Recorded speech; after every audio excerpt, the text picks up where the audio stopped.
In the year 1903, a newly built railway emerged on the Old Tank Road, stretching from Tank Road to Kranji.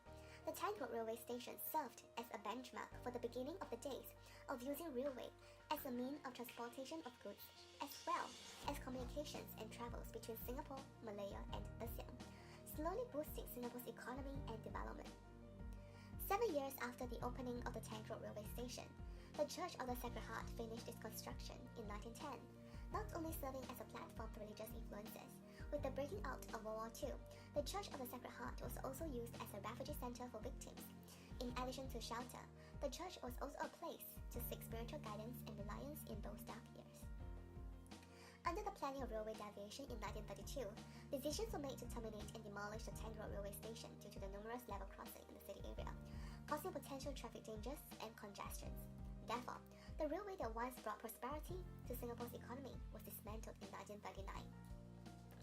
In the middle of the 1940s, with the implementation of the new urbanization plan, Old Tank Road was renamed Clemenceau Avenue, while a new path was constructed beside the new Clemenceau Avenue, and that's the Tank Road we are familiar with today.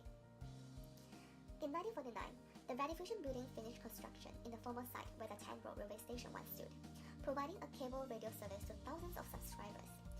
Slowly becoming a mainstream media, Rediffusion served the purpose not only to entertain with vast variety of programmings, but also disseminate information and policies implemented by the government, helping to enhance people's political awareness.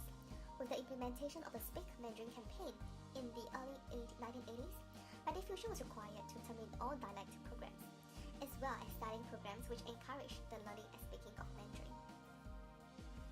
In 1955, the Van Cleef Aquarium emerged along Clemenceau Avenue, and it was considered to be a paradise of marine creatures for young children at that time. Just 8 years later, the construction of Singapore's first National Theatre was completed. The building was designed by a local architect, Alfred Wong, in a design competition. The exterior facade of the building featured 5-pointed diamonds, and together with the crescent-shaped outdoor fountain, the overall design represented the crescent and 5 stars on the Singapore flag. The National Theatre was also a platform to provide exposure to multicultural presentations such as Western ballet and orchestral music to the 3,490 audiences it is able to house. Back to Rediffusion. With off-air TV emerging in the market, Rediffusion gradually lost its attraction, causing the once iconic building located at Clemenceau Avenue to be demolished in 1989, marking an end to its 63 glorious years. In 1996, after 5 years of opening Sentosa's underwater world, the Van Cleef Aquarium was also closed down and finally demolished in 1998. In the very same year, due to reports made prompting potential instabilities in the structure, the National Theatre was also demolished, marking an end to the 25 years it has served the public.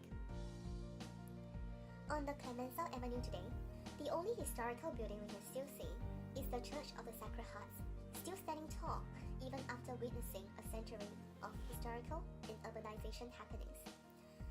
Since the beginning of the 19th century and throughout the 100 years of urban development, many once significant buildings were built and demolished to constantly fit the needs of the new millennium.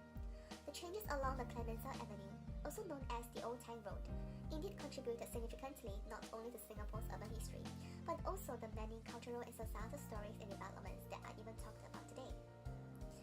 Even with the many rapid developments in the world, it is also not too late to look back at the olden days, when entertainment was simple